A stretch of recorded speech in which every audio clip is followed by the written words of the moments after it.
Another type of comma rule is commas that go around words that can be taken out in the middle of a sentence. And there's lots of different ways this can apply. You can have a phrase that's parenthetical. It is something that almost could go in parentheses. You can have something that is not essential to the meaning of the sentence that can be taken out in the middle.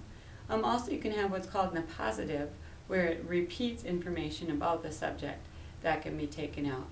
But they all have basically the same principle, and the idea is that the words can be removed. And so you almost think of those commas as little scissors or little razor blades.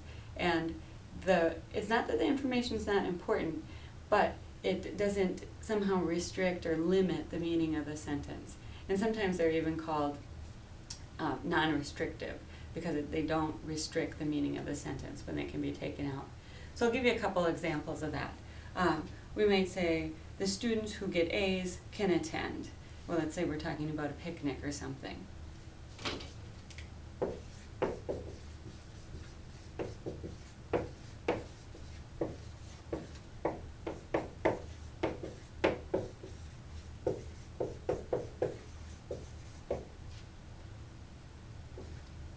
So the students, only the students who get A's can go. If I were to put comma in here under who get A's, then it would read like students can attend. But that's not true. Not every student can attend. It's only those who get A's. So this is essential to the meaning of the sentence. We need to have it. Don't confuse it again with not important. Even if it's there, it doesn't mean it's important or not important, but it's essential to understand the sentence, or it restricts the meaning of the subject. Brad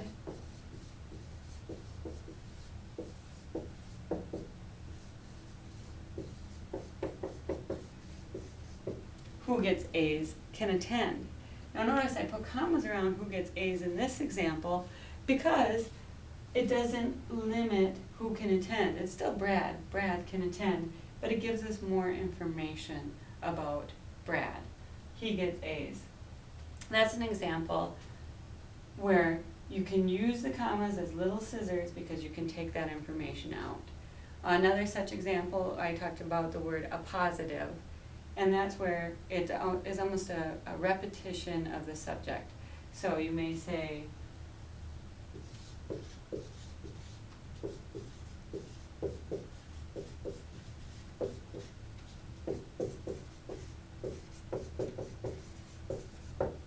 John, a student, can attend. This tells you more about John. It gives you an idea of who he is, what his role is. Maybe I'd even say John, an A student, can attend. You can flip them around. A student, comma, John, can attend. This one, though, shows that we can take this information out. It just tells us more about the subject. So these commas can be there because they say you don't need the information in between them in order to understand the meaning of the sentence. Another example might be teenagers who have their driver's license can drive to school. In that case, it would be like this. Only teenagers who have their driver's license. If they don't have the driver's license, they can't drive to school. Therefore, it would restrict the meaning. Teenagers who have their driver's licenses can drive to school.